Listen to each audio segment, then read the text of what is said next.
today. Our first bill will be Senate File 1894, that's me. Then we'll have another bill from me on Veteran Service Officer Grant Programs stuff, Senate File 1452. Then Senator Howe will present Senate File 1930. Then Senator Farnsworth will present Senate File 1782.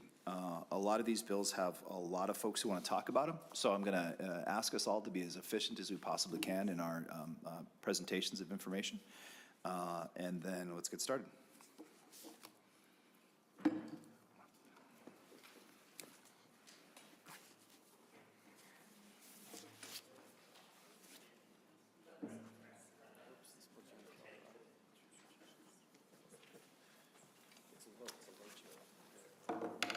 Oh, is it? No, there's a way to fix it. Oh, look at that. A little bit better. Way better. MDVA is going to go first, since our testifiers. It's just these two. Okay, gotcha. Thank you. Okay. Senator Putnam, Senate File 1894, if you would like to begin. Thank you very much, Mr. Chair, for hearing this bill and for giving us an opportunity to talk it through. I want to acknowledge at the outset that this is our first stop in talking about this, and our ambition is to head to judiciary, where you know everyone will be relaxed and there will be no changes or conversation at all whatsoever, because that's how judiciary rolls. Today, we're hoping for some feedback and some thoughtful dialogue about a phenomenon known as claim sharks. That's a very vivid descriptor, and my understanding is that the shark notion can also be accurate in some circumstances. We have folks out there in Minnesota right now who are taking advantage of our veterans, using them for profit when we should instead be revering them. Clearly, some claim sharks do help veterans, and that's really important. And that's why we're trying not to do anything that causes them any sort of inconvenience or difficulty. We are just putting in some responsible accountability measures. We're talking a lot about accountability these days. I think we should talk about it today, too. This bill makes the following changes. First, it requires anyone who provides vets benefits services to be accredited by the US VA. 2, those who do this work must provide a written fee agreement. 3, those who do this work must not guarantee benefits. And 4th, there are some provisions for penalties in case bad actors are being bad actors. Now, that's an important point, because I think today there's a really good chance we're going to hear the phrase bad apples a couple times. We're going to hear that not everyone is exploiting or taking advantage of vets, many of whom are seniors. We're going to hear that that's not the case for every single person who does that work, and that may be true. It is certainly true that there are good actors out there, but we have a responsibility to create basic fundamental guardrails to make sure that those bad actors don't get away with what they're doing. So let's not be susceptible to that argument that because there are good people and bad people who do this work, we're supposed to do nothing. That's an unacceptable argument in this case. Secondly, we might hear that it's going to restrict veterans' choice. In no way is that ambition of this bill. We are intending, in fact, just to make those choices more reliable. That's what this bill is actually going to do. And those statements I just mentioned are more assertions than arguments. I'm actually interested to hear more substantial data and more substantial conversation on this issue today, Mr. Chair. So that is what Senate File 1894 does. All right, and with that, I'd like to call up our first testifier, which will be John Kelly. And Ron Quaid, if you want to come up as well and take 2 seats up there.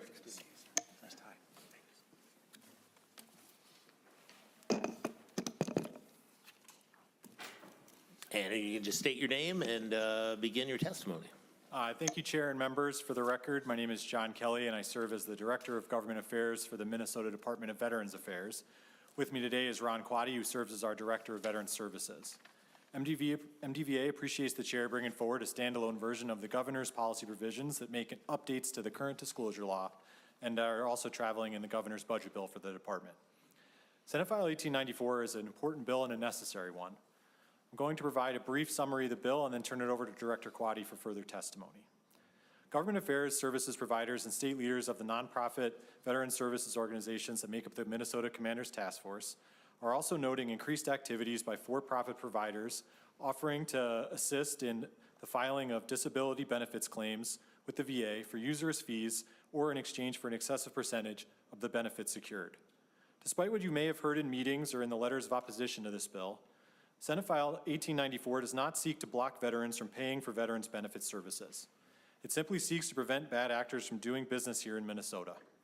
If passed, veterans here in our state would still be able to utilize for-profit companies and attorneys if they are accredited by the U.S. Department of Veterans Affairs. Many of the companies that are widely known as claim sharks are attempting to draw a legal distinction between providing advice to veterans about the information needed to substantiate their claims and filing the claim under their own name. However, this is a distinction without a difference, as both types of work are in furtherance of the preparation and presentation of VA benefit claims and are prohibited under current federal law without first achieving VA accreditation. Current Minnesota law requires individuals who offer veterans benefit services to clients in exchange for compensation, typically private and for-profit providers, to provide written disclosure statement to each client or prospective client. Veterans benefit services are the services that a veteran or family member of a veteran might reasonably use to obtain veterans benefits from government entities, including state, federal, state, or counties. The law currently requires a written disclosure statement that had been developed by the Commissioner of Veterans Affairs to be offered to the client. The disclosure statement serves as a method to notify veterans that they can receive veterans benefit services at no cost from nonprofit, federally chartered veteran service organizations, the Minnesota Department of Veterans Affairs, and the Minnesota County Veteran Service Officers, with the mandate that a signature by the client confirming their receipt and understanding that can be obtained by the private or nonprofit provider. Providers who fail to comply with this section currently are subject to a civil penalty up to $1,000 for each violation. While this was an important step by the legislature in 2017 to help protect veterans from claims predators, there have been additional steps taken at the federal level that should be incorporated into statute.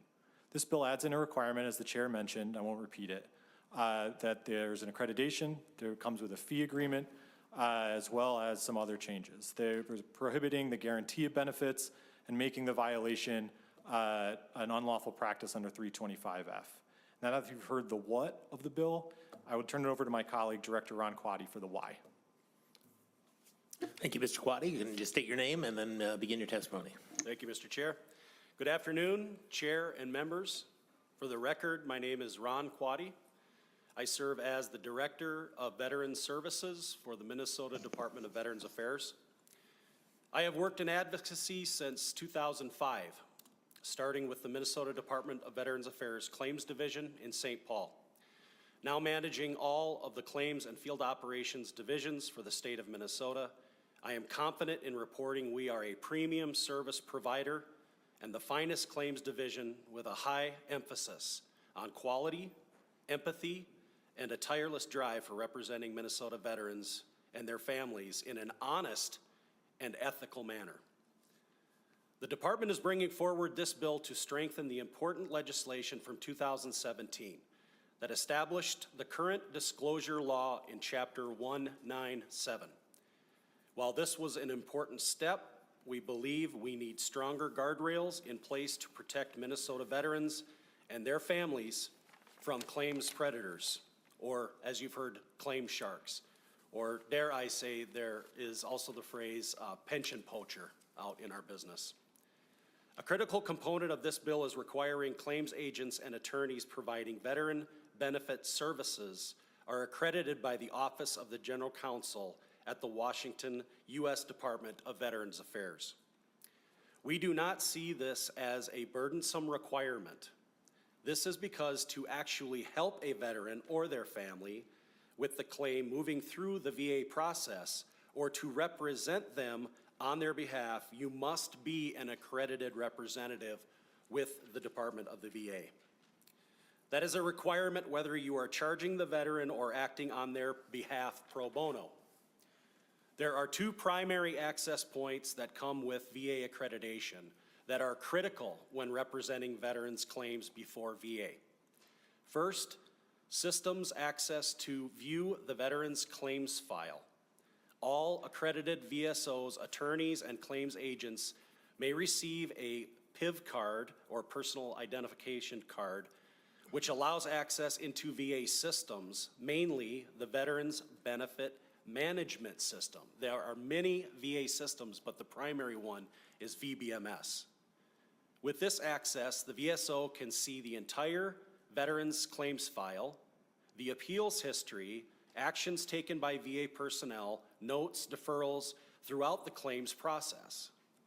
Without this access, an individual cannot effectively represent a veteran's claim. Secondly, accreditation allows VSOs and others to communicate directly with VA personnel on behalf of the veteran and their family members, even through handwritten communication, email, or Teams that the federal government offers us as a portal.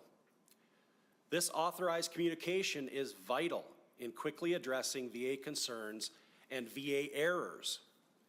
Unaccredited agents and organizations have no view access into the VA ecosystem, effectively making them blind to the claims process and unable to assist veterans with anything during the claims process, whereas VSOs with MDVA, our staff, are checking on these claims progresses daily. VA-accredited individuals providing VA claims assistance shall faithfully execute their duties on behalf of VA claimants, be truthful in their dealings with claimants and the VA, provide claimants with competent representation before VA, act with reasonable diligence and the promptness in representing claimants. VA-accredited individuals shall not violate the standards of conduct as described by the 38 Code of Federal Regulations, circumvent the rules of conduct through actions of another, engage in conduct involving fraud, deceit, misrepresentation, or dishonesty, violate one or more of the provisions of the Title 38 USC or Title 38 Code of Federal Regulations, enter into an agreement for, charge, solicit, or receive a fee that is clearly unreasonable or otherwise prohibited by law or regulation, solicit, receive, or enter into agreements for gifts related to representation provided before an agency or original jurisdiction has issued a decision on a claim or claims and a notice of disagreement has been filed with respect to that decision. Delay without good cause the process of a claim at any stage of the administrative process, mislead, threaten, coerce, or deceive a claimant regarding benefits or other rights under programs administered by the VA. Engage in or counsel or advise a claimant to engage in acts of behavior prejudicial to the fair and orderly conduct of administrative proceedings before the federal VA. Disclose without the claimant's authorization any information provided by VA for purposes of representation or engage in any other unlawful or unethical conduct. Accredited attorneys and claims agents can only take 20% of a back pay of an appeal. Anything more than that is considered unreasonable fee under 38 CFR 14.636E and likewise F. These are all important guardrails we see are needed to ensure that claims predators are not allowed to prey on our veterans and their family members. Currently, many of these non-accredited entities are purporting to represent veterans in a VA claims process. They are doing not in accordance with federal regulations. Calling themselves paid consultants does not remove them from the intent of the rule requiring accreditation. We have had numerous cases where MDVA had to assist veterans after they had interacted or entered into contracts with these organizations or representatives. Here is just one example. A veteran in northern Minnesota came to MDVA for help about 2 years ago. He, like many veterans, felt overwhelmed by VA claims process and found himself working with an unaccredited organization prior to MDVA. They told him if he did his claim with them, it would be a slam dunk, and it would be easy to get it granted. They did nothing other than hand him blank claims forms at a coffee shop and made him sign an agreement that would pay thousands of dollars after the claim was approved. The claim was eventually denied, but this individual and this organization still started sending the veteran repeated invoices for their service, even though they had done nothing other than charge a fee. When the veteran told them the claim was denied, He asked them why he still owed the money. They told him, this is a mistake, but then continued to send invoices. The veteran eventually paid out of fear that these invoices that they claimed he didn't have to pay, but still kept coming in the mail, would ruin his credit. This is not an isolated incident or event. Similar stories to this have been repeated over the years, all with generally the same issue at hand.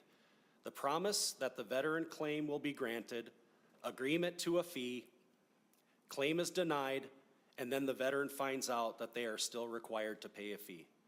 If they ask about the fee, it's a mistake, but the bills keep coming. MDVA worked with this veteran at no cost and eventually was successful in winning the claim, and the claim was awarded by the USDVA. It is experiences like these that lead the department to bring this bill forward. We believe that veterans' choice is important. We just want to make sure that organizations providing these services for compensation are helping veterans and not hurting them.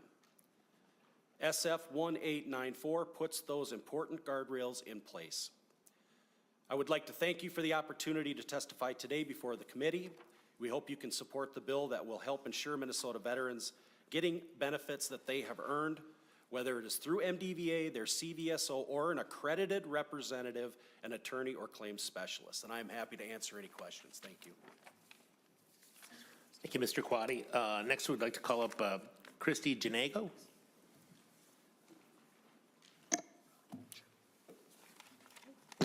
Mr. Chair, Senator Anderson. question. Are Yes. you waiting till all the testifiers before we ask questions, or are you going to just wait? I mean, sounds like you're going to go through all the testifiers.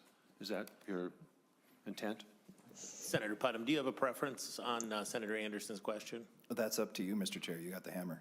I am fine if you have a question now that you want to ask. I think Well, that's fine. the testifiers already Well, we left. can bring them back. Sure. Okay. Well, we'll wait until later. Okay.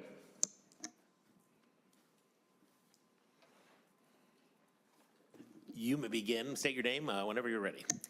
Greetings, Chair and members. My name is Dr. Christy Janago, and I'm a third-generation Army veteran. I'm the American Legion Department of Minnesota Legislative Chair.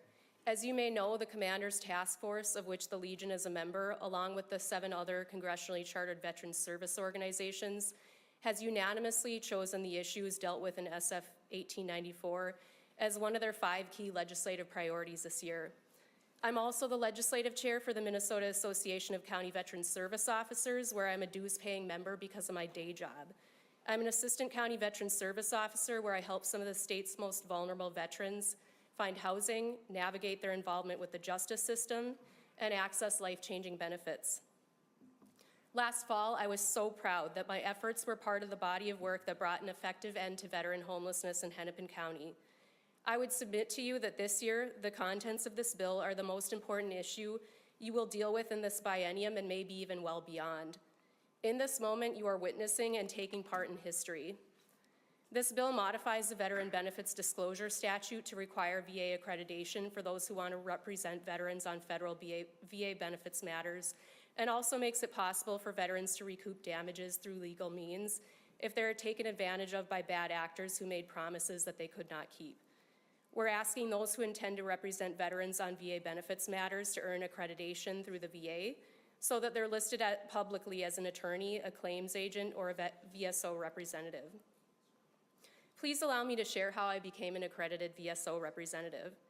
While I do have a terminal degree, I did not go to school for this because you can't. My initial eligibility for my current position is the DD-214 I received for my Army service in the early 2000s. Once hired, I started to take some online VA modules called TRIP training, which takes about 2 full business days to complete if you're really focused. After that, I had to be sponsored by someone at the Veteran Benefits Administration to come down to the VA regional office at the federal building on Fort Snelling to apply for my personal identity verification card, or PIV card.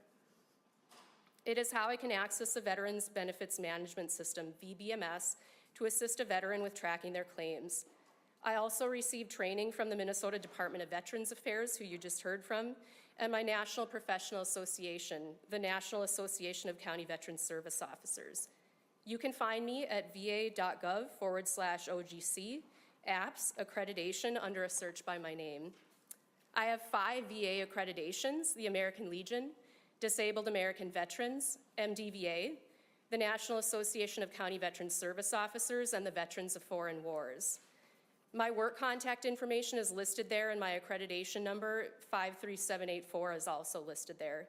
In this way, veterans can verify that I'm legitimate on VA benefits matters.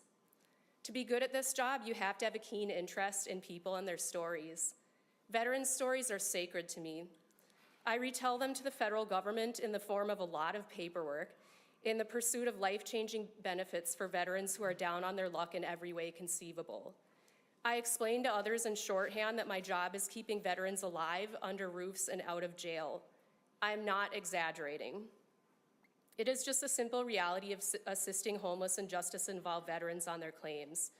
I've also gotten increasingly involved in claims dealing with military sexual trauma, mental health claims with past suicide attempts or even current suicidal ideation, and claims for veterans who are experiencing cognitive decline due to age, TBI, or other conditions.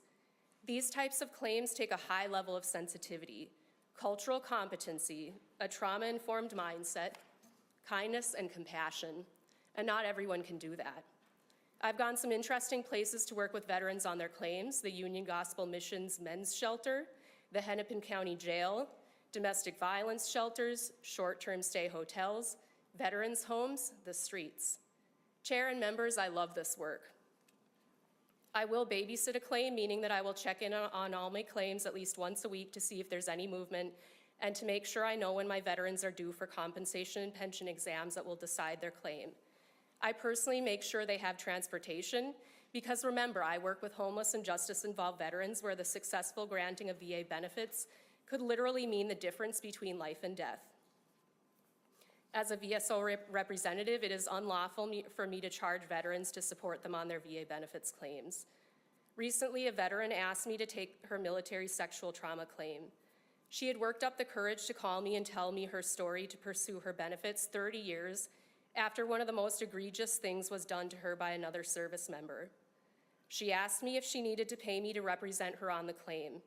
I said, "No, ma'am, my work for you is completely free." However, I recognize that some veterans may choose to pay an attorney or a claims representative for a certain result. But what bothers me, Chair and members, are when vulnerable veterans sign up to pay these fees. I have worked with homeless veterans who had signed a contract with a private attorney. I ask you, is it ethical for a private attorney or business to profit off a homeless veteran? This bill will not solve that, but it may help. Another thing that gets in the way of my work is the distortion of the facts that are created by aggressive online advertising and other platforms that have misled veterans and sown misinformation. I've had to debunk misinformation that claim sharks have perpetuated about the speed of claims, with veterans believing that an attorney or a private business could get them through it faster and to a 100% rating. That is unequivocally false. No matter who represents a veteran on federal benefits matters, it is not possible to speed up the VA or to guarantee a 100% rating. I could say so much more, but from the bottom of my heart, thank you for hearing this bill. All right, thank you. Next up, we will have Ray Kohls and also Ashley Berry. So I guess if you both want to come up and, oh, sorry, Ashley's virtual, so hold on that thought. We'll bring up Ray Kohls and then we'll go online.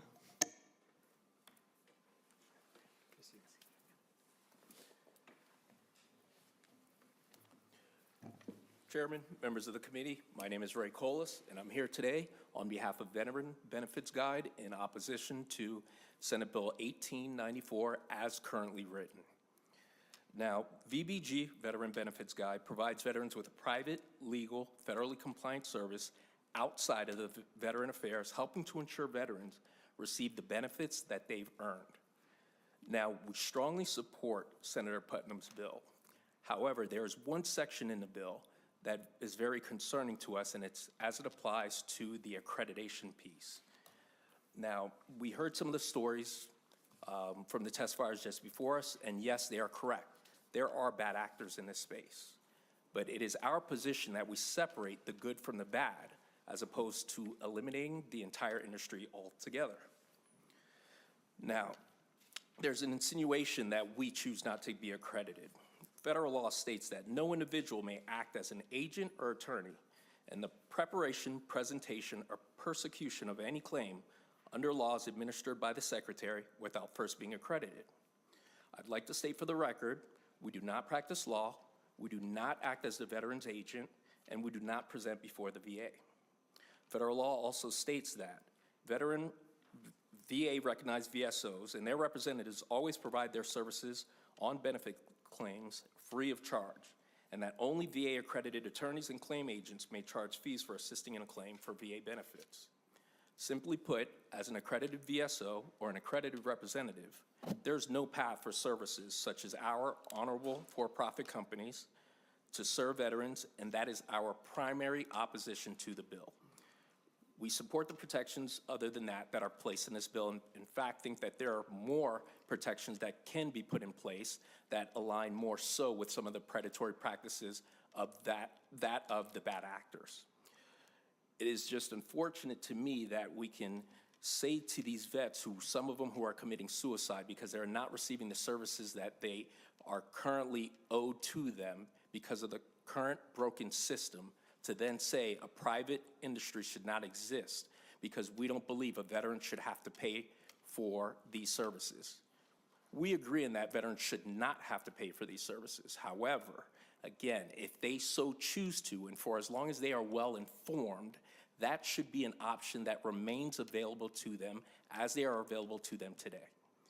So we would be more than happy to partner with you and Senator Putnam to strengthen this bill so that we can focus more so on those predatory practices while, again, leaving an option available for those veterans who choose to use a for-profit entity to secure their benefits.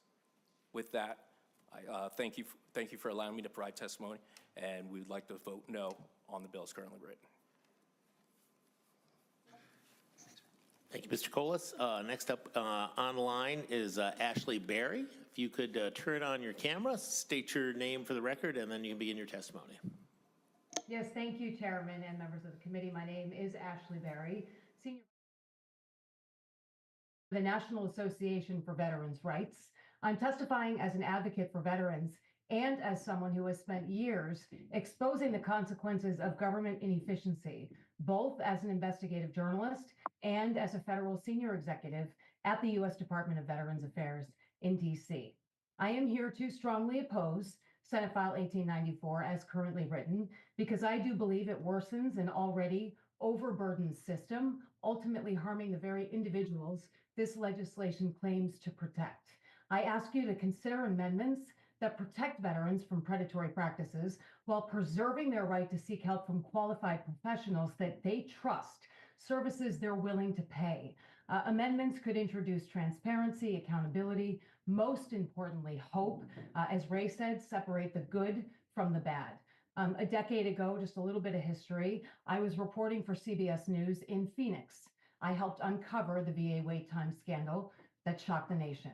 I reported on veterans who suffered and even died while waiting for benefits and for care. And that crisis was supposed to be a wake-up call. It was supposed to lead to real reform, and yet here we are, still waiting, still failing veterans, now considering legislation that I believe would take away their right to seek faster, more effective assistance. And I just want to throw some statistics out here. Minnesota is home to more than 285,000 veterans, but there are just under 300 VSO officers.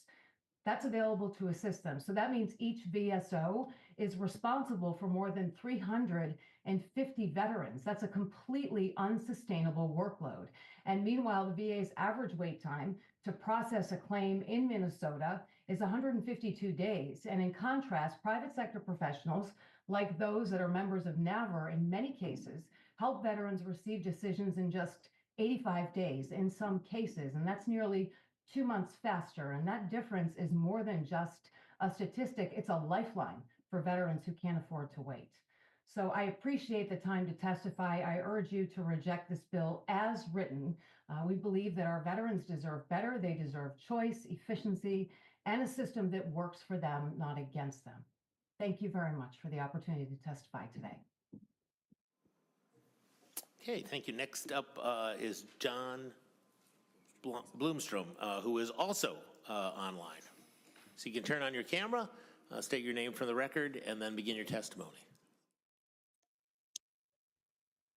Thank you, Mr. Chairman. Unfortunately, I'm actually on the road right now, so I will have to defer to my written testimony as I cannot safely go on camera and operate a motor vehicle.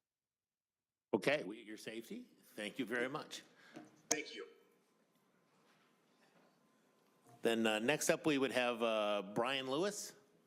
You can come up and begin your testimony.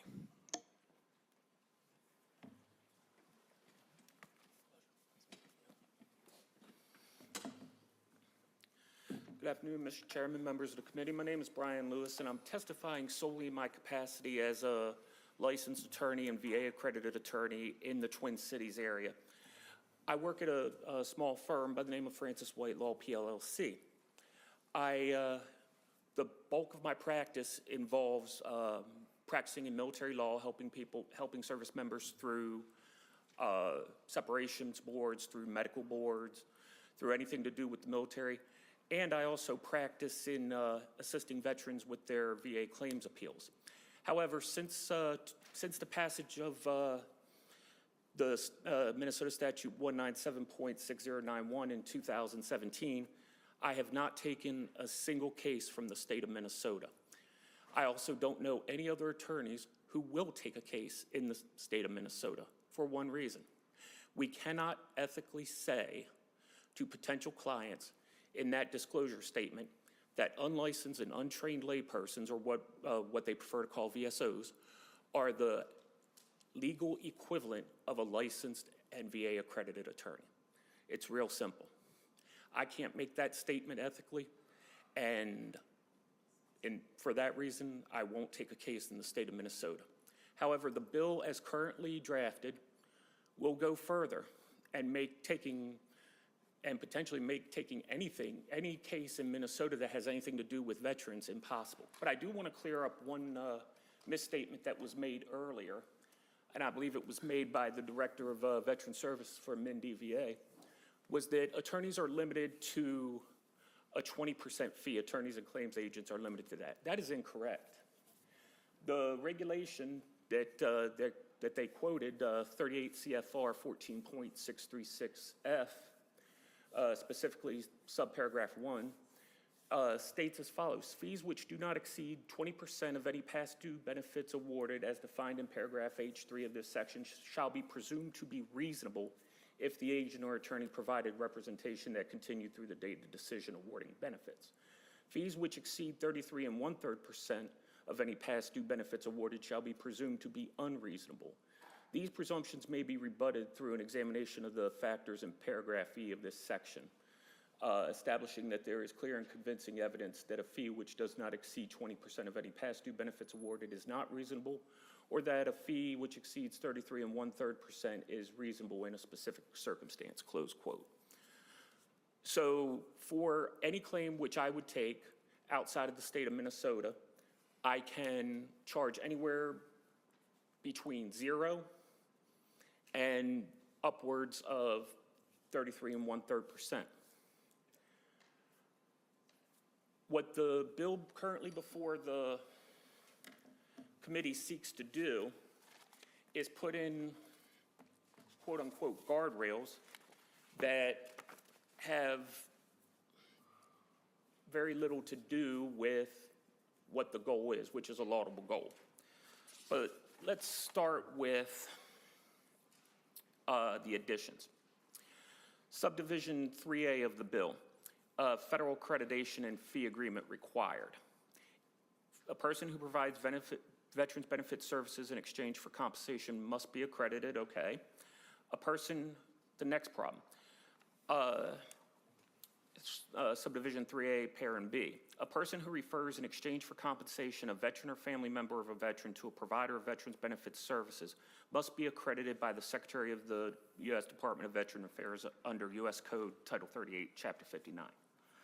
So the other attorney in my firm practices a lot of family law, specifically family law that involves veterans.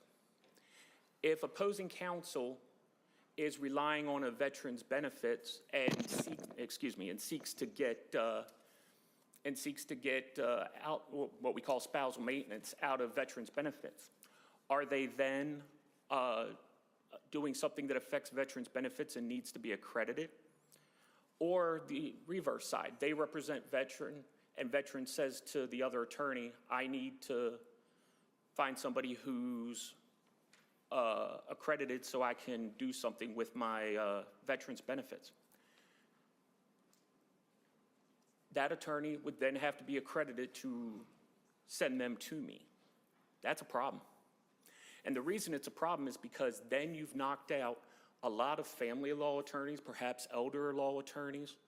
You've knocked a lot of those people out of their business of practicing law. That's an issue.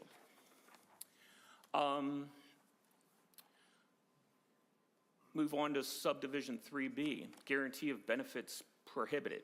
A person providing veterans benefit services in exchange for compensation must not guarantee, either directly or by implication, that a veteran or a family member of a veteran is certain to receive specific federal, state, or county veterans benefits or any specific level, percentage, or amount of federal, state, or county veterans benefits. So if I do an initial review of a case, a potential claims appeal, and I say, okay, this veteran is at 30% and looks like bouncing it off of the factors in 38 CFR Part 4 that they should be at 70%. Did I just implicitly promise a benefit? That's a problem because that's what they're potentially retaining me to do, is take a guess as to what they might receive and determine if it's worth it to retain me. But did I just implicitly violate this section as written? That's a potential. And the only way to find out is in subdivision 4. It's an unlawful practice under 325F.69 and subject to the remedies provided in section 325F.70. So we're going to increase the number of lawsuits that may be brought, because remember that there's a private cause of action established in section 325F.70 sub 3. And if that person's not happy that they got the 70% because they thought they wanted 100, can they then sue me? We don't know. And any civil penalty recovered shall be deposited in the Support Our Troops account established under section 190.19. So this person brings a private cause of action. They sue me directly. Let's say the court gives, I don't know, $10,000. That person may not see a dime because that's a civil penalty and it goes to Support Our Troops Fund, at least as drafted. I also want to talk about a couple other things. This bill as drafted steps on the toes of the federal VA even more. The federal VA is in charge of accreditation of representatives, 38 U.S.C. 5904. We're now saying, the state of Minnesota is now saying, oh, you have to be accredited, which potentially is fine, and then say, oh, in addition to all the requirements that VA imposes, you also have to do a written fee agreement. Here's the problem with that. The Minnesota State Bar doesn't necessarily require me to do a fee agreement. There's no requirement under the Rules of Professional Conduct that I do a fee agreement. The federal VA doesn't require me to do a fee agreement if I don't want to get paid. So for instance, I have plenty of friends from my Navy service, and if they call me up and say, hey Brian, I want you to do my claim appeal, man. I talk to the VSO here maybe once in a blue moon. I don't trust them. I've gotten that call before. Under this bill as written, I have to say, you know what? I have to now do a whole fee agreement with you, even though I don't intend to take a penny off of you because I've known you for, 25, 30 years. But I have to do it anyway because the state requires it. That's a problem because it inhibits my ability to run my practice the way that I feel appropriate inside the bounds set by the Minnesota State Bar.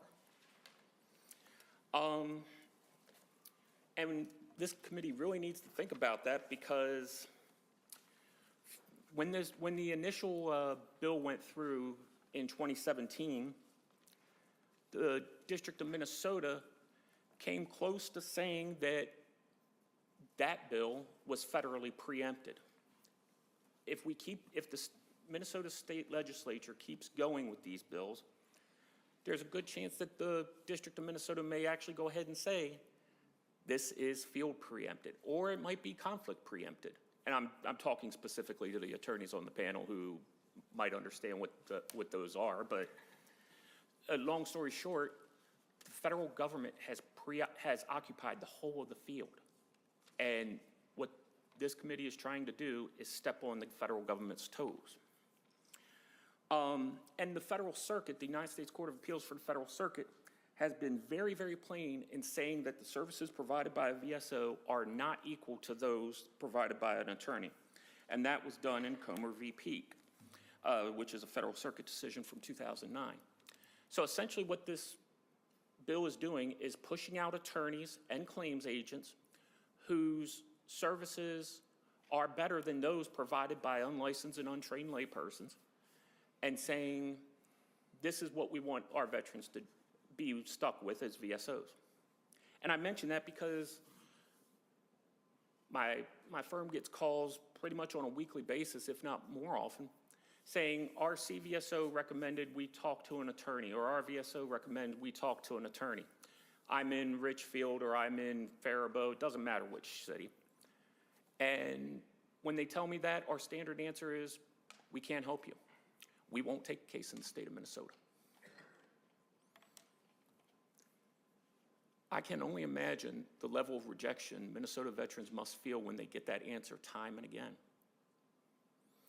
because of bills like the one as drafted, the burden they impose on Minnesota veterans that aren't imposed on other veterans nationwide. I also want to answer one other question that was posed earlier. I do a lot of military sexual trauma claims. I do a lot of mental health claims. And there was a question posed about, is it ethical if is it ethical for an attorney to charge a fee to a homeless veteran? Let's be clear about what fees are. The veteran gets $100,000, $150,000, whatever their back benefit due is from a claim appeal. That's going back potentially 8, 9 years, maybe more, maybe less. And the licensed attorney gets 20% or 25% or 30%, gets some percentage of that back benefits award. And that's it. That's all we get. So if I've represented somebody for 6 years, 7 years, whatever it is, that's the slice I get. I just recently had this problem in a case I took for a Florida veteran, where I took them from VSO because she couldn't get the unlicensed and untrained layperson to contact her. She kept trying, and she found me and said, okay. I said, okay, I'll sign you up, here we go. She got about $150,000 in back due benefits, and I signed up for 20% of that.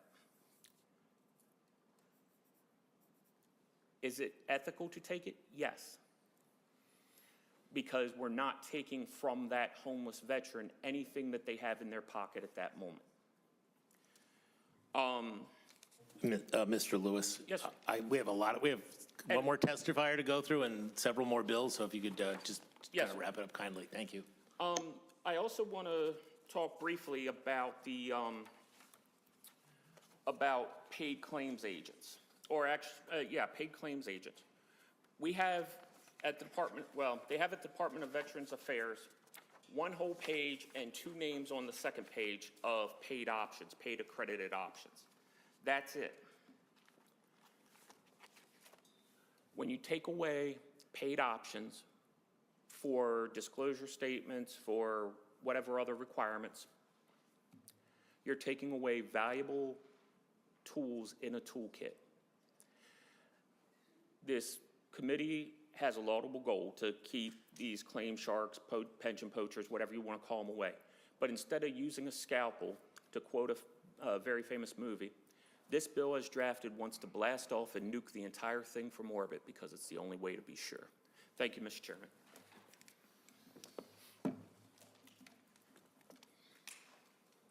Okay, and last up, we have Benjamin Krause, and we are kind of up against the clock here now a little bit, so if you could I can go fast. keep it succinct, that would be appreciated. Hi there, my name is Ben Krause. I'm here in my individual capacity. I own a small practice here in Minnesota. We stopped taking paid clients similar to Mr. Lewis and his law firm many years ago because of the current state of the law in Minnesota, where we feel it is so vague that it's dangerous. So we stay away from it. I've had many veterans ask me to represent them in the state of Minnesota, many of which were also referrals from other CVSOs, and I've had to say no. I myself am a disabled veteran. I had to go to law school to finally win my benefits after fighting with the VA for 10 years, more than 10 years, and I couldn't find an attorney to represent me.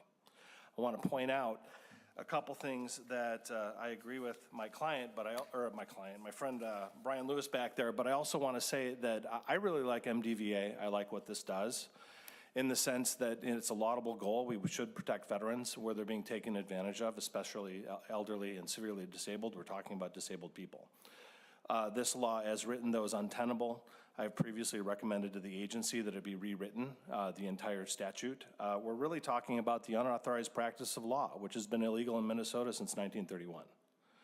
So we have kind of a situation here where it's the tail wagging the dog rather than the other way around. And in the legal profession, we have scalpeled around VSOs and CVSOs to allow them to help veterans in a cheap and free manner in Minnesota, but attorneys have been around for a very long time. I think it would do this committee some good, as well as MDVA, to take time to analyze this particular problem and consider it in the broader context of how attorneys can help. So that's generally what I have to say here.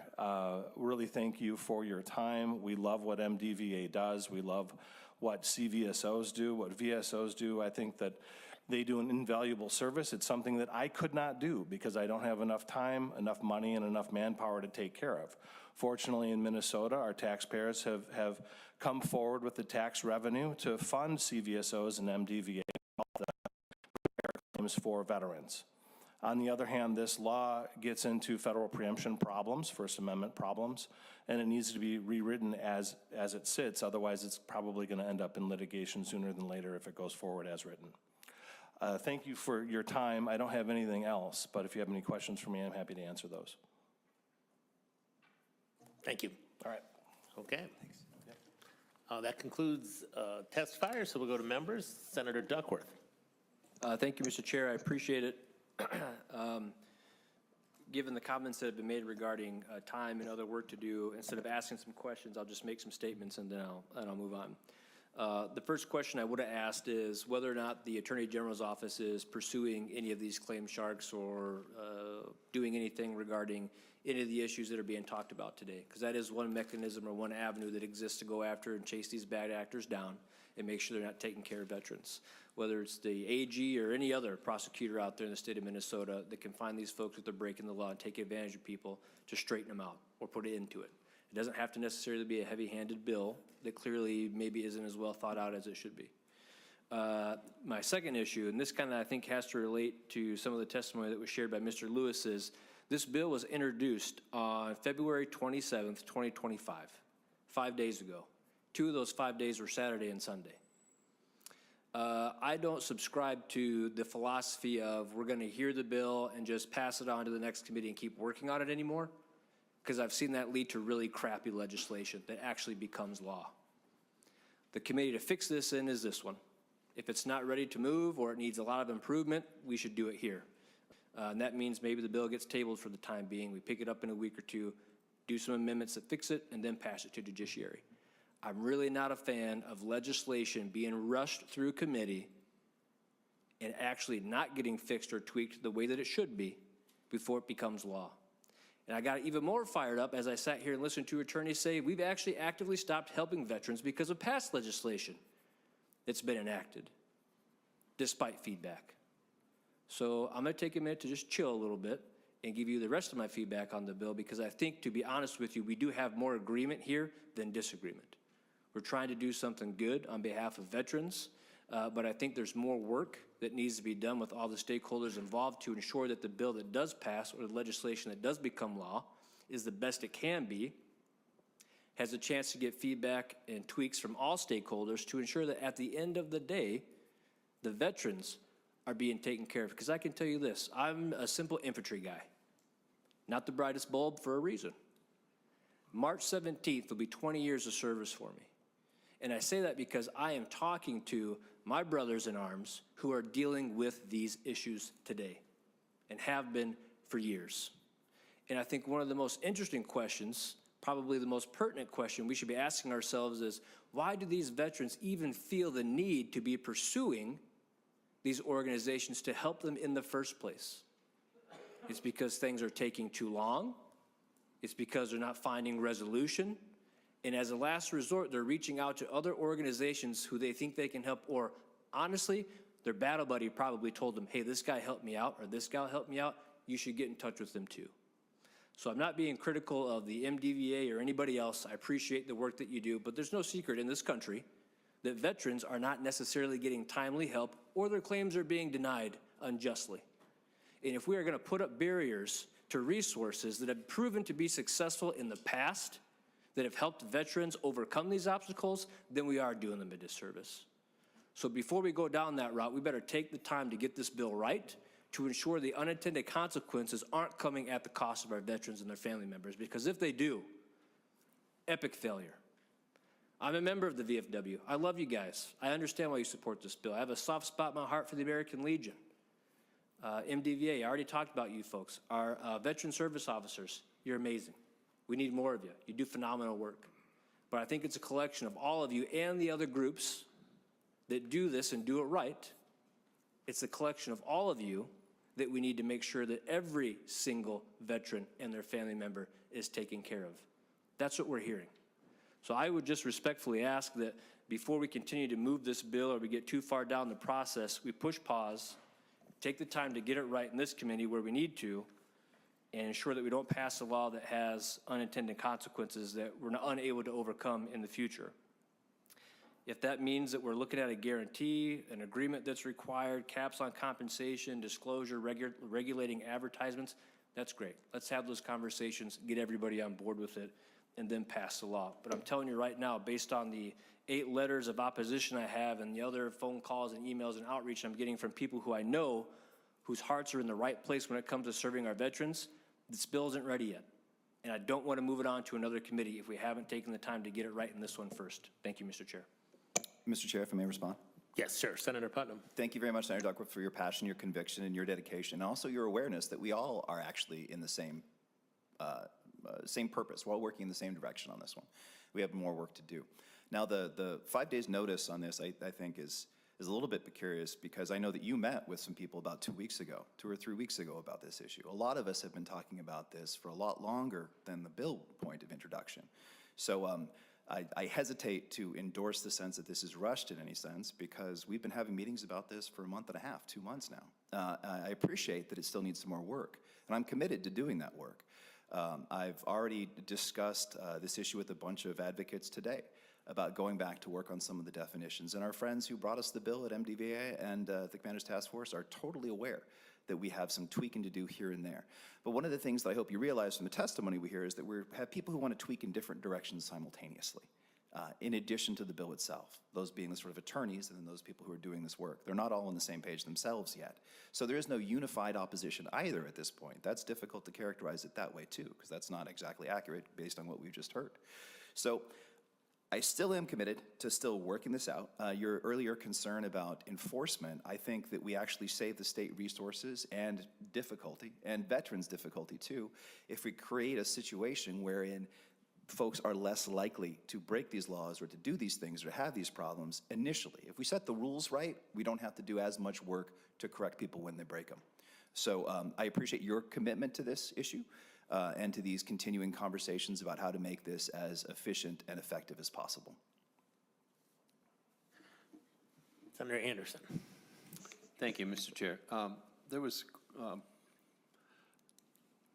a comment made that there were numerous cases, and Mr. Klein brought up the fact that he espoused on one claim. But I have not, and I know my VSO in Wright County, and there's three of them there now, and I have not had any cases or claims or any comments and statements with my VSO, and I'm just curious, how many numerous cases that Mr. Klein brought up are there? Are there documentations other than the one story that was told?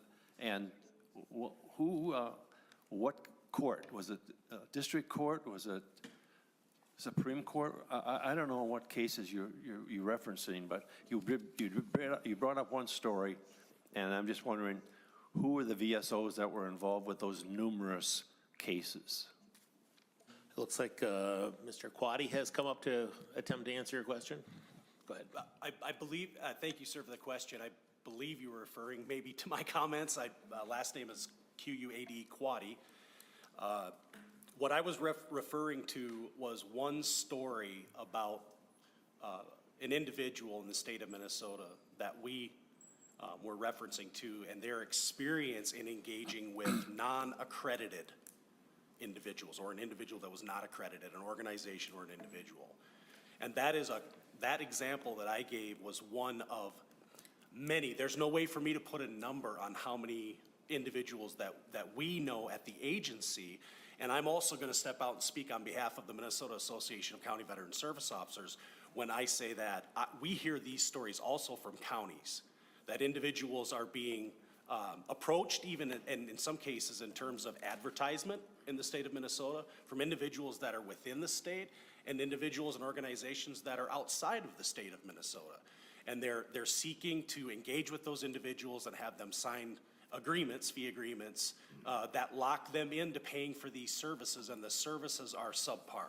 They are just subpar. And these are from individuals that have no access to VA systems. They have no access to VA information or the case information that would be referenced to do even an appropriate job at representing those individuals and their claims to the federal government. So, Mr. Chair. Mr. Anderson, Senator Anderson. Mr. Quaddy, sorry for confusing you with the last name, but did these people then hire you or someone else to take them to court? Typically, the individuals do then reassign the Minnesota Department of Veterans Affairs to represent them to the federal VA, and we move forward with that representation, even though they are still obligated to the previous agreement or fee agreement or contract that they have with the individual for pay services. And we move forward with that claim and represent them through what we consider the local process, which would be the regional office process, or the national process, which would be the Board of Veterans Appeals. Where I think I can maybe clear up some confusion when there is a reference to sending an individual to an attorney, a licensed attorney, to represent them to the federal government. That would be done primarily when that appeal is denied at the board and is then moving forward to the courts or the Court of Veterans Appeals at the national level. We do not represent, as the Minnesota Department of Veterans Affairs or non-practicing attorneys, claims at the courts. We do, however, have an agreement with the NVLSP group. It's a legal group out of Washington, D.C., where we reference those cases in the cases that we are representing, or the accredited representative for that law firm to review those cases and determine whether those can be represented at the courts. So, Mr. Chair, Mr. Quaddy, how many cases have you taken to Washington, D.C.? Mr. Quaddy. Thank you, sir, for the question. In total, over the years, or I would have to get that information. I'd be happy to do some research on what those totals are, say in the past month or year or many years, as far back as we can. So, Mr. Chair. Senator Anderson. Mr. Quaid or Quaddy? Quaddy, yes, sir. Quaid, you don't have the statistics right now, but yet we're bringing this bill forward to say there's lots of things that are happening in Minnesota, and we're going to Washington, D.C., but you don't know how many we're going to Washington, D.C. with. And we're bringing forward to supposedly tighten the law. And as already mentioned, why not get involved with the Attorney General here in the state of Minnesota? Mr. Quaddy. Thank you, Mr. Chair. I appreciate the question. Our group, the Minnesota Department of Veterans Affairs and the Minnesota Association of County Veteran Service Officers, have been consulting for approximately a year with the Attorney General's office, and we have been talking with the office and bringing them cases that we were concerned with, and they are taking a look at, they're evaluating those cases currently. Now, when it comes to what we have driven toward NVLSP or the cases that we've referred for the courts, I would be happy to get that information for the committee and for yourself moving forward. Senator Anderson. Well, Mr. Chair, I would like a roll call on this bill. Okay. Roll call requested, roll call granted. Senator Gustafson. Thank you, Mr. Chair. Just absorbing all of this and listening to everybody, I keep going back to this VFW information that I think is pretty valuable and maybe a really good chance for people to remember what it is that they just testified about. What they think a claim shark is an individual or company that charges a hefty fee to assist or consult veterans filing their VA benefit claims, which is illegal. So the bill is asking to provide veteran benefit services for compensation must be accredited by the U.S. Department of Veteran Affairs. And the reason for that is to protect the veterans. So I don't want it to seem like this is rushed. I mean, if the bill didn't come in time, that's could be for many reasons, but it isn't because people haven't been working on this. We care just as much about what happens to the veterans, their funding, making sure that they're getting the assistance and the resources they need. But this is coming from people who are also in that shared experience, and they do this for years and years. These things don't pop up because of a whim. It's because of work that's been going on, is ongoing, where veterans are being taken advantage of. And we hear from the testifiers in some very lengthy testimony, and some of it was hard to follow, but what I want to remind everybody from the testimony opposing this is that they are very clear on what is considered to be a claim shark. VA-accredited Veteran Services Organization these are not what a claim shark is. A VA-accredited Veteran Service Organization representatives like the VFW, VA-accredited claims agents, VA-accredited attorneys assisting with Camp Lejeune lawsuits who do not charge excessive fees. That's the piece right there, the excessive fees, because oftentimes, if you look up any of the businesses that are listed on this VFW information, just do a Google search. Do a Google search and then hit news, and you will be shocked at what they have done to our veterans. So the point is that they're trying to protect us from that. Usually the tip-off is that they are asking the veterans to do the bulk of the work, sometimes almost all of the work, and then charging sometimes up to 5 times the fee that they would normally have to pay. So I think that, you know, it has been vetted. There are groups who know exactly what's going on, who do this work, and know that the veterans are being taken advantage of. And instead of just sitting by and wanting to work on it more, they're asking for our help. I think we should hear them out, and I don't think this is something that we should delay anymore. So I just want to put it out there that there are a lot of people who did testify, and I know you're getting opposition, letters and emails, but let's listen to the people who testified for it in support, because I think they know what they're talking about too. So I wanted to just advocate for those people who have been doing this work a lot longer than anybody here sitting on this committee. They're asking for the help now. So thank you for this bill. Senator Putnam, any comment on that? I am in 100% agreement. In fact, I took a little bit of umbrage at the presumption from a testifier that our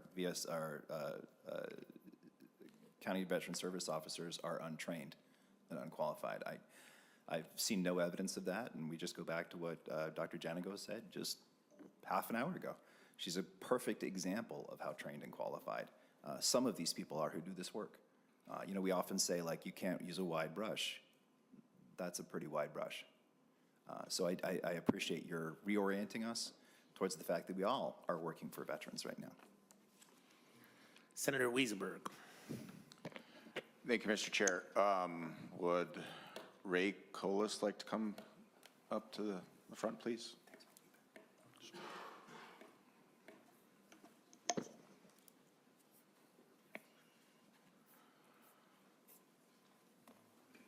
Thank you.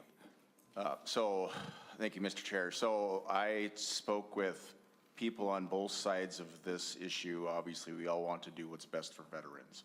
And we spoke earlier this morning too, and there's, you know, lots of moving parts, it seems like, and we're not no one's in agreement. I met with Ray a little bit earlier. Now, Ray, you are a veteran yourself, correct? I am not, but I do work for You work the for the veterans, organization. okay. So I, thank you. So we spoke earlier, and on here it says Veterans Benefits Guide. They think that Veterans Benefits Guide is a claim shark. That's what this paper says. So I guess what I'm asking you is, you want to do what's best for veterans, is that correct? Absolutely. Mr. Kohls. Oh, I'm sorry, Chair, yeah.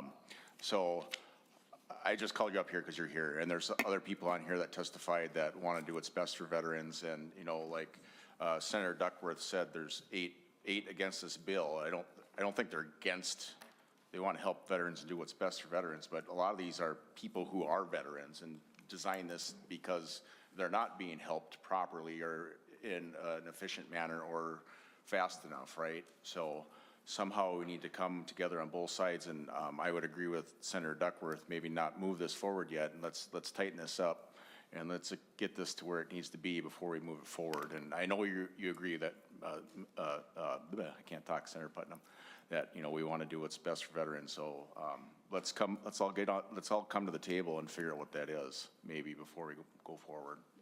Thank you. I appreciate that, Mr. Chair. I appreciate that, Senator Reesberg, and that's exactly the plan, is we're going to keep having these conversations next week. In fact, we're going to get a bunch of people in the same room to iron out any remaining details. Senator Duckworth? So can I ask just one question to follow up on that comment? Absolutely. Thank you. And I appreciate your stated open-mindedness to looking at tweaks and changes to the potential bill.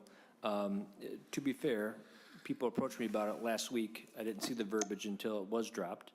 But I'll say this. So the conversations that you are going to continue to have, what specifically are you still open to dialoguing about, or what potential tweaks or changes are you looking at? Because we're getting a lot of perspectives here. The perspective that I hear every single day when I'm talking with folks is the perspective of the veteran that either A, has been denied a claim or denied a rating, or B, is waiting out there in bureaucratic purgatory for some sort of response or an answer. And what the veterans and their family members are telling us are these other organizations, when all else fails, has failed, they have no other option or resource, get them across the finish line and get the job done for them. And what this bill has the potential to do, and we've heard it from these folks, is take them off the field completely. So that's the issue I have, and I think most of it has to do with the accreditation piece, because when you talk about accreditation, organizations accredited, the organizations that are helping these folks aren't subject to the accreditation process. That's the big change that this bill would cause them to have to do, and potentially, exit the process altogether. And so I'm hoping that you can be a little bit more specific in what it is that you are open to in terms of changes, because if we ultimately see a version of this bill that didn't change or be modified at all, it's not going to be a good version. Senator Putnam.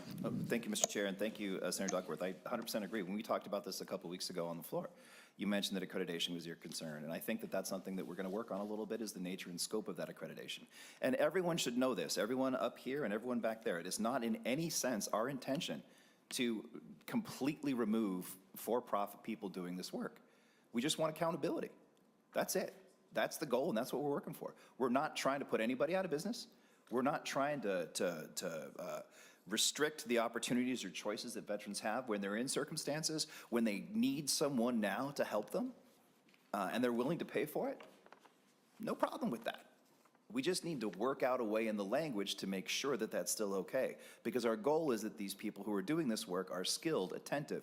Well, obviously they're concerned about veterans, obviously. We want to make sure that they also have the capacity, and that veterans who employ these folks have recourse in case things go south.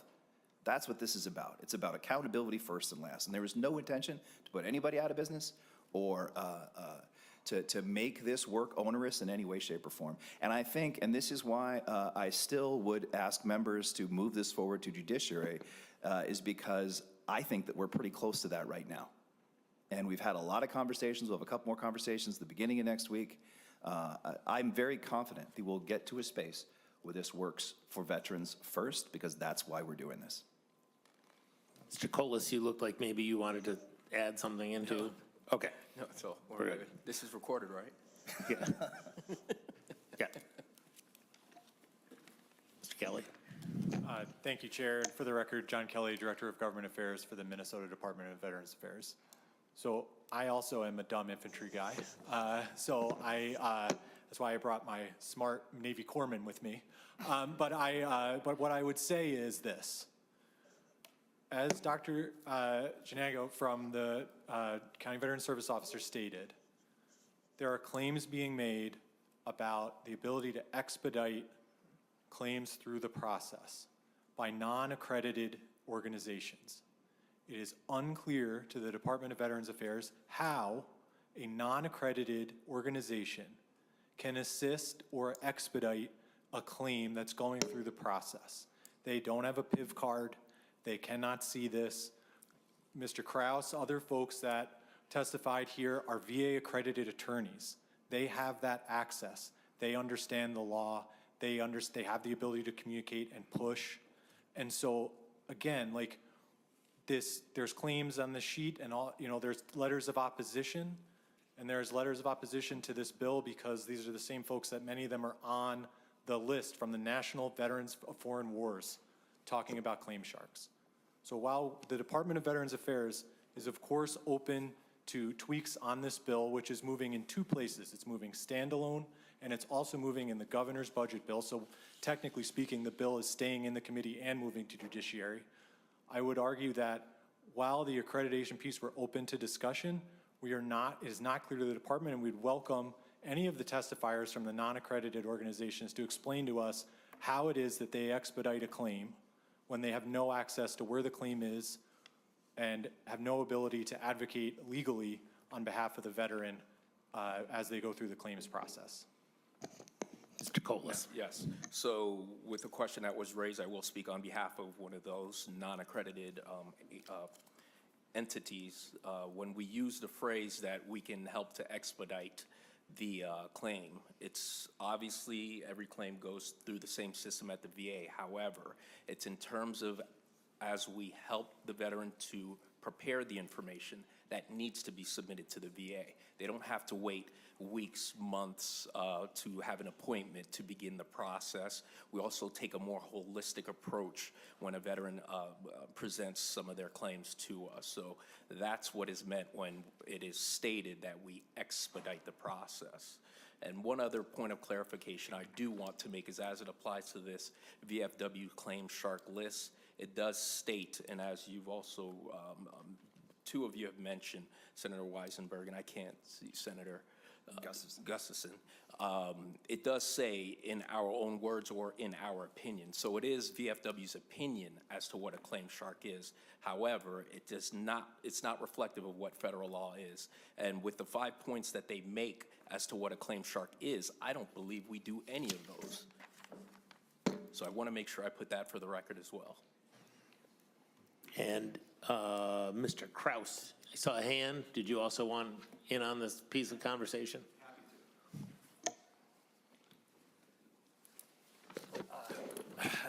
Thank you.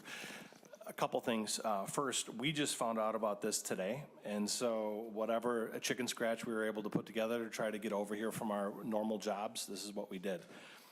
So happy to get in conversations next week. I do this as an advocate for a nonprofit as well as my own practice, and I'm an investigative journalist and I'm exposed to a bunch of scandals regarding the Department of Veterans Affairs federally. So I'm very familiar with most things related to the VA and how that works. The important delineation is that we do appeals work or appellate-related work for the most part. We also work on supplemental claims as VA-accredited attorneys. We do not work on, at least for pay, we do not work on initial claims for pay because that's precluded under the VA accreditation requirements. And so when Mr. Lewis and I talk, I want to point out that we usually are working on different things, sometimes before courts. One of the issues with this language is that I find to be concerning and offensive is the sense that it applies VA accreditation across the entire spectrum of appeals, whether it's at the VA, whether it's at the U.S. Court of Appeals for Veterans Claims, the U.S. Court of Appeals for the Federal Circuit, or U.S. Supreme Court. So as the proposed legislation, if implemented today, you would have to be VA accredited at the Supreme Court, which creates a lot of different problems because the U.S. Supreme Court has their own requirements for working there, and you do not have to be VA accredited to charge a fee. And that's a totally different branch of the government. I, as an attorney, fall underneath the judicial branch in Minnesota, and I have my license under that branch. I do not fall under the jurisdiction of the Minnesota Department of Veterans Affairs or the governor. And so the way that the law is written, first of all, it was written pre-Appeals Modernization Act in 2017, and now it's bringing it forward into this amendment, but none of that language has been addressed. It's a totally different system. The VSOs had worked with the federal government to create the Appeals Modernization Act that was fully rolled out in 2017 through 2019 for certain parts of the VA, including what used to be called Vocational Rehabilitation and Employment in Chapter 31. So it's a very complicated system. And my position, as well as the position of likely Mr. Lewis, although I can't speak for him, is that there needs to be a significant consideration and potentially an advisory committee that sits down and talks about this. Because what CVSOs do, who are predominantly the authors of this legislation, as I understand it, is dramatically different than what I do as an attorney. We work with experts. We work with courts. We do a host of different things outside of the Department of Veterans Affairs to fight for the rights of our veterans. And we get paid a reasonable fee to do that. But it's not just a one-brush hit, as it looks like when you read 197.6091. And it's not written correctly. It's very flawed. I have talked with the Minnesota Department of Veterans Affairs offline directly about it. I have given them proposed legislation about it, none of which, of course, has appeared in what rolled out on the 28th or 27th. So we were rather surprised to look at it and have it come to a hearing so quickly. And I didn't have an opportunity to develop out my testimony the way that I would have liked. So we were a bit surprised. But nonetheless, here we are, and we're ready to work with whoever wants to work with us as VA-accredited attorneys. The Minnesota Department of Veterans Affairs did not consult with VA-accredited attorneys before this current draft came out, as well as the underlying statute. Also, with respect to unauthorized practice of law, that's MnStat 481.02. All this is already illegal. It's already illegal. It's a misdemeanor in the state of Minnesota. It's been that way since 31, so however many years that is, 80 years. So we're kind of retreading turf that's already been addressed. I think it's really important to maybe look at the laws as they already are. If the agencies wanted to implement this, they already could do it. It's $1,000 a day per occurrence fine right now. And Minnesota Department of Veterans Affairs, and again, I love what they do, but they're talking about these examples, anecdotal information about these veterans who've had problems. Well, if that's illegal now, go get them. We got an AG's office that says they're ready to do it. When I talked to the AG's office about a month ago, they were unaware that this legislation was going through. Now, that information to me may have been a mistake, or maybe the person I spoke with was misinformed. I doubt it. But this is rolling through in a way that seems unusual. We're concerned. We want to make sure that the VA-accredited attorneys have a seat at the table. The Minnesota Bar Association wasn't consulted, as far as we're aware. They weren't consulted last time either. So we're seeing this pattern. Notice it doesn't reference attorneys or lawyers in the statute. But when it went to litigation in I think it was 2021, the position seemed to be at the agency that attorneys do fall under it. Well, we're under the judicial branch, so I'm not sure what's going on. So anyway, that's our skinny. I want to just point that out. We didn't know about this until today, so it would be great to know about these things in advance and to have a seat at the table. I've been attempting to talk with the Minnesota Department of Veterans Affairs about this for many years. And our first meeting was last month after this legislation was already, back from the revisor's office. So it'd be great to make sure that the people that handle appellate work are included in the dialogue. Thank you. Senator Gustafson. Sorry, quick question. I'm sorry, the testifier, if you could, sir, if you could stay at the table quickly. Sure. Really quick question. Thank you, Mr. Chair. What is the reasoning for you not getting accredited? I am accredited. So you are accredited? I've been accredited for over a decade. Okay, so this doesn't apply to you then? It does. Okay, and then remind me how, walk me through that. I thought you needed to, if you're accredited, does this not? So the overall law requires that if I represent a Minnesota veteran for pay, okay, I have to force my client, who is a non-attorney, to sign a disclaimer form under penalty of a $1,000 a day fine if I don't do that, saying that the work I do as a licensed attorney is akin to what a CVSO does, which is patently false. Senator Follow-up. Gustafson. Thank you, Mr. Chair. Okay, great. Thank you for clarifying that. How long does it take to become accredited? What is the process like? Mr. Krause. If you are sorry, I apologize before for jumping out of turn. For me to become a VA-accredited attorney, it was about 3 months because I had passed the bar and I already had a Juris Doctorate degree and an undergrad. So I'd already committed to 7 years of school and then passed the bar after 3 months of intense studying for 12 to 16 hours. So I didn't have a long wait to become VA accredited. As a claims agent, their wait time is up to 3 years right now, depending on who you talk to. It's, if you have a business, it'll put these guys out of business. And also to point out, what they're doing is different. Many of them are working on helping veterans with initial claims. They don't, as I understand it, accept agency. So the 3 Ps, preparation, presentation, and prosecution, may not apply to them. Right now, many of the folks, including veteran guardians, they have a disclosure that they already use. They're well inside of the Minnesota law, most of them. I can't do it because I don't agree with what it says, and therefore I feel it would be dishonest of me to use the disclosure form, so I've opted out of helping Minnesota veterans for pay. But what they do is different and unique, and I think it needs to be studied and appreciated, and to this point, I don't believe that it has been studied and appreciated. I think instead we have, again, I said this earlier, the tail wagging the dog, and in this case, I think we need to be very careful when we allow that to happen, and we need to have a analysis of this with an advisory committee of everybody involved, all the stakeholders, and to hear out, you know, who does what when, because there are people that are very confused about what they do. And there are some CVSOs that think that what they do is what I do, and it's not the same. Senator Gustafson. Thank you, Mr. Chair. No follow-up. I just, I sit on the Jobs Committee. I sit in state local gov, and I listen to committee members scrutinize every single dollar that goes to nonprofits or state agencies, and they should, right? We should be very mindful of where our dollars go, and this isn't state funded, so I get that. But I'm just struggling a little bit that why people would oppose a bill that is just making sure that we are watching the dollars that veterans are spending to receive their services, and we want to protect them and their resources as well, so that they aren't being taken advantage of.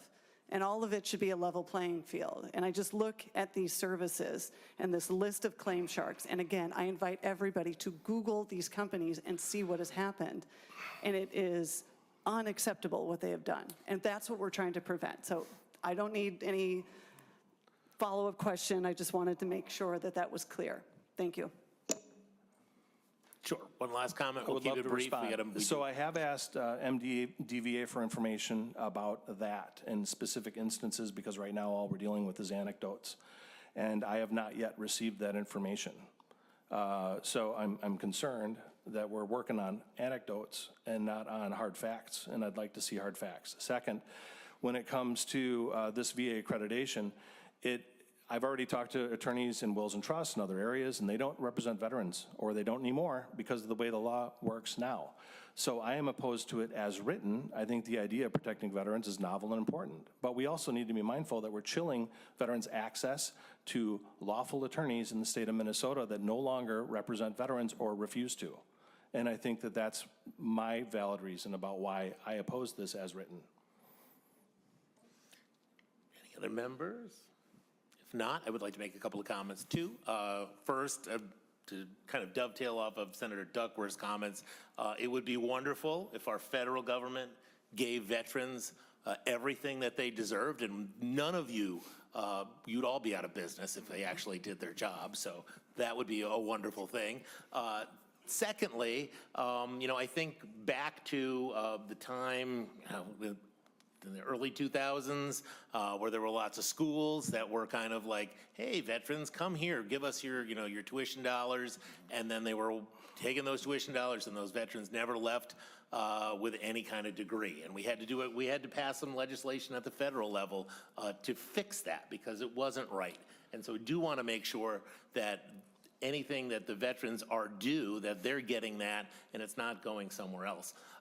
Thirdly, I also feel like there's a whole lot of things in here that really sound like the Judiciary Committee to me and are probably above my pay grade because it's a lot of lawyer speak. And I think that they would probably be the next stop that would be appropriate to deal with this. And then fourthly, I know from working closely with Senator Putnam that when he says he will continue to go with these groups and continue to work with them on to the next stop, that he is a person that means that. So that's my 2 cents. Senator Putnam, last closing remarks.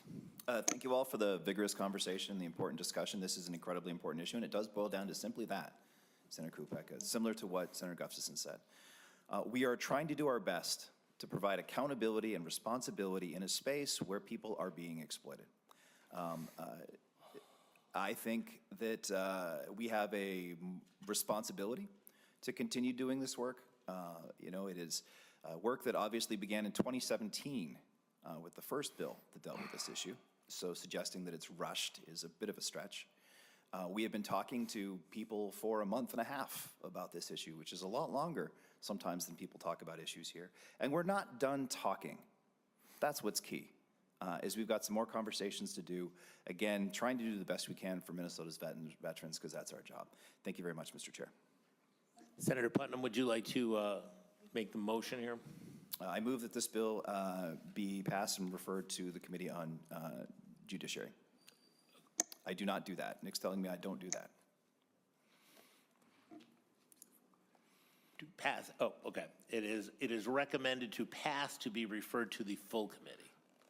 Oh, certainly. Yeah, if you could explain that, Mr. Sure, Chair. because we are a subcommittee, this has to go back actually to us, to the full committee, and then from there it goes on to Judiciary, if I am correct in the path assumption. Thank you for that, Mr. Chair, and Mr. Nick. That is the plan. Then, so the motion is then to pass it and refer it to the Agricultural Veterans Broadband and Rural Development Committee. Okay, so that is the motion. There has been a roll call requested and granted, so Mr. Roth, oh, sorry. Senator Putnam? Aye. Senator Anderson? Nay. Senator Dornick? Senator Duckworth? No. Senator Gustafson? Yes. Senator Kunesh? She is on Zoom. Senator Kupek? Yes. Senator Seeberger? Yes. Senator Wiesenberg? Senator Kunesh? Yes.